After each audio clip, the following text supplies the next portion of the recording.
Hello friends, welcome back to my YouTube channel. तो क्या अभी वर्ग दो की प्रिपरेशन कर रहे हैं या करना चाह रहे हैं? आप स्टार्टिंग करना चाह रहे हैं लेकिन आपको सिलेबस के बारे में कोई भी नॉलेज नहीं है। आपको ये नहीं पता है कि वर्ग दो का सिलेबस क्या रहने वाला है या कितने मार्क्स के उसके पेपर होते हैं, क्या कैसे और कितने उसमें खंड रहते हैं। तो आज हम इस वीडियो में उसी सब के बारे में बताएंगे। देखिए, आप ना अगर किसी भी एग्ज़ाम की तैयारी कर रहे हैं, किसी भी एग्ज़ाम की प्रिपरेशन करना चाह रहे हैं, तो सबसे पहले आपके पास नॉलेज होना चाहिए कि हमारा सिलेबस क्या है, हमारा सिलेबस कितने खंडों में बटा हुआ है, यानी हम कितना पढ़ें, कैसे पढ़ें और कैसे तैयारी करें, या कितने चैप्टर्स आ रहे हैं, हम कितने चैप्टर्स को कंप्लीट कर लें कि हमारा सिलेक्शन हो जाए। तो आज की वीडियो में हम सब इसी के बारे में बात करेंगे कि आपका सिलेबस क्या रहने वाला है, कितने सब्जेक्ट आने वाले हैं। क्योंकि बहुत सारे ऐसे एस्पिरेंट्स हैं जो अभी न्यू स्टार्टिंग की मतलब करना चाह रहे हैं, कुछ लोग कर भी रहे हैं। बहुत सारे लोग ऐसे हैं जो ये सोचते हैं कि हम वर्ग दो की तैयारी करेंगे, उसका एग्ज़ाम देंगे, लेकिन कहीं न कहीं उनको सिलेबस के बारे में कोई भी नॉलेज नहीं रहता है। तो देखिए, हम सबसे पहले क्या करें कि जैसे अगर हम किसी भी एग्ज़ाम की तैयारी कर रहे हैं तो सबसे पहले उसका हम सिलेबस निकलवाएँ। सिलेबस निकलवाने के बाद उसको हम अपने पास रखें, हॉर्ड कॉपी हमें ज़ेरॉक्स निकलवाना बहुत ज़्यादा ज़रूरी है। हम ये ना सोचें कि हमारे फ़ोन में रहेगा, हम सिलेबस स्क्रीनशॉट ले लेंगे और उसी के अकॉर्डिंग हम पढ़ना स्टार्ट कर देंगे। देखिए, अगर आपके पास हॉर्ड कॉपी रहती है तो इससे आपको बहुत बेनिफिट मिलता है, क्योंकि जब भी आप पढ़ने बैठते हो तो आप हार्ड कॉपी अपने पास रखते हो, सामने रखते हो और उसको देख के आप चैप्टर शुरू कर देते हो। लेकिन अगर आपके फ़ोन में रहती है तो कई बार ऐसा होता है कि हम जब हमारे फ़ोन में बहुत सारी मतलब गैलरीज़ में बहुत सारी फ़ोटोज़ आ जाती हैं तो हम सडनली उसको मतलब अगर हटाना चाहते हैं या हटाते हैं तो सडनली क्या होता है कि हमारी वो वाली भी मतलब जो गैलरी में फ़ोटो है सिलेबस की, वो भी हमारी अचानक से डिलीट हो सकती है।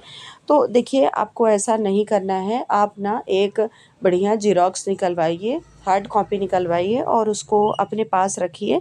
और जब भी आप पढ़ने को सोचिए या जब भी पढ़ने बैठिए, आप हार्ड कॉपी को खोलिए, ज़ेरॉक्स कॉपी को तो खोलिए और देखिए कितने चैप्टर आ रहे हैं, क्या कैसे है, हमें किस सब्जेक्ट को पढ़ना है और उस हिसाब से आप अपनी तैयारी को आगे बढ़ाइए। तो देखिए, आपके पास हार्ड कॉपी होना बहुत ज़्यादा ज़रूरी है। जैसा कि मैं बताई कि अगर आपके पास हार्ड कॉपी नहीं है तो फ़ोन के भरोसे आप मत बैठिए।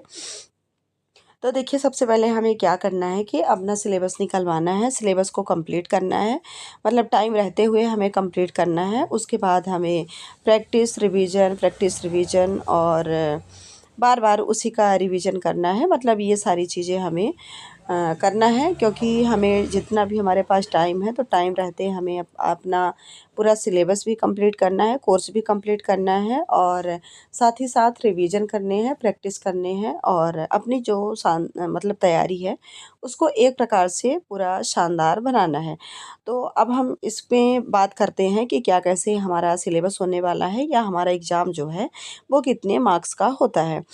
तो देखिए, अगर हम सबसे पहले बात करें कि जो हमारी एमपी टेट की परीक्षा होती है, मध्य प्रदेश शिक्षक पात्रता परीक्षा, यहाँ पे मैं वर्ग 2 की बात कर रही हूँ।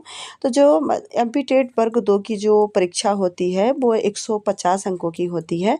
उसमें से 120 अंक का भाग बी का रहता है और 30 अंक का भाग ए का रहता है। देखिए, हम सबको भाग ए देना बहुत ज़्यादा ज़रूरी है, यानी हम अगर परीक्षा देंगे तो भाग ए भाग 2 दोनों आएँगे। भाग ए में क्या होता है कि उसमें जैसे सामान्य हिंदी, सामान्य अंग्रेजी, सामान्य गणित, पेडागॉजी या मैनेजमेंट ऐसे क्वेश्चन आते हैं। और जो भाग बी का होता है वो हमारा पर्टिकुलर मेन सब्जेक्ट होता है। तो हम यहाँ पे बात कर रहे हैं साइंस के स्टूडेंट्स के, जो विज्ञान के तहत अपनी तैयारी को शानदार करना चाहते हैं। तो देखिए, अगर हम विषय की अगर हम विस्तृत जानकारी की बात करें सिलेबस की, तो उसपे कक्षा 9वीं और कक्षा 10वीं की विज्ञान की एनसीईआरटी बुक्स का आता है। अगर उसकी कठिनाई स्तर का हम बात करें तो वो ग्रेजुएशन तक 12th लेवल या ग्रेजुएशन तक जा सकता है। अब हम इसके सिलेबस की बात करें तो जीव विज्ञान का जो सिलेबस है तो उसमें फर्स्ट यूनिट आती है पादप जगत और जंतु जगत का वर्गीकरण। यानी कि सबसे पहले हमें दोनों जगत पढ़ना है, चाहे वो प्लांट हो चाहे वो एनिमल हो। हमें दोनों किंगडम को बराबर टाइम देना है और अच्छे से पढ़ना है, क्योंकि ये जो किंगडम होते हैं ना, ये बहुत ज़्यादा इम्पॉर्टेंट होते हैं और ये हमारे सारे एग्ज़ाम के लिए बहुत ज़्यादा यूज़फुल होते हैं। दूसरा हम देखते हैं कि दूसरी यूनिट पादप आकार की और शारीरिक रचना होती है। उसमें आपको जड़, तना, पत्ती, पुष्प, बीज के प्रकार और उसका रूपांतरण, ऊतक और पुष्पी पादपों के जैसे कुल फैमिलीज़ हो गया। यानी कि एक प्रकार से यहाँ पे हम बात करें कि उसकी मतलब आकार की और शारीरिक संरचना और उसकी पूरी कुल के बारे में, फैमिली के बारे में, यानी हम यहाँ पे भी ये मान के चलें कि ये पूरा इसका डीपली में इसका किंगडम दिया है। ठीक है। उसके बाद तीसरी चीज़ आती है मानव शरीर विज्ञान। अब देखिए मानव शरीर विज्ञान के अंतर्गत क्या पूछता है, जैसे डाइजेशन हो गया, रिस्पिरेशन हो गया, सर्कुलेटरी सिस्टम हो गया, उत्सर्जन हो गया, ये सारी चीज़ें आपको पूछने वाला है। ठीक। फिर सेल वाले चैप्टर में अगर हम चलें तो सेल से भी कोश का विभाजन पूछेगा, आनुवांशिक और मेंडल के नियम पूछेगा, ये सारी आपसे चीज़ें पूछेगा। फिर उसके बाद चलें स्वास्थ्य और रोग में, तो देखिए स्वास्थ्य और रोग में आपको संक्रामक और असंक्रामक रोग पूछेगा।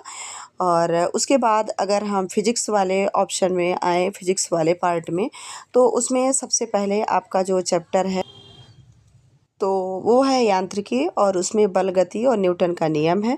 दूसरा है हीट यानी ऊष्मा, उसमें तापमान और उसके पैमाने पूछेगा और ऊष्मा का संचरण पूछेगा। फिर ध्वनि और तरंगें आती हैं जिसमें ध्वनि की प्रकृति, परावर्तन और मनुष्य का कान। उसके बाद आपका लाइट वाला चैप्टर आ जाता है जिसमें से आपको प्रकाश का परावर्तन और अपवर्तन, लेंस और दर्पण, मानव नेत्र, ये सारी चीज़ें पूछने वाला है। फिर नेक्स्ट अगर हम फिजिक्स पार्ट की बात करें तो उसमें विद्युत और चुंबकत्व भी पूछेगा, जो कि इलेक्ट्रिसिटी एंड मैग्नेटिज्म वाला चैप्टर है। उसमें विद्युत धारा, ओम का नियम, चुंबकीय क्षेत्र और विद्युत चुंबकीय प्रेरण, ये सारी चीज़ें पूछने वाला है। फिर अगर हम रसायन विज्ञान की बात करें तो देखिए रसायन विज्ञान में पदार्थ की प्रकृति, परमाणु संरचना, धातु, अधातु और उसके साथ साथ आपसे अम्ल, क्षार और लवण और कार्बनिक रसायन, मतलब कार्बनिक रसायन, ये सारे चैप्टर आने वाले हैं। तो आपको जितना टाइम फिजिक्स में देना है उतना केमिस्ट्री में और उतना बायोलॉजी में देना है। तो देखिए साइंस सब्जेक्ट ना बहुत ज़्यादा इजी है, हम ये ज़रूर मानते हैं कि नहीं बहुत ज़्यादा टफ़ है, लेकिन इतनी ज़्यादा भी टफ़ नहीं होती है। हम सभी को अच्छे से लेके चलें, बराबर टाइम देते हुए चलें और आई होप कि आपकी तैयारी बहुत शानदार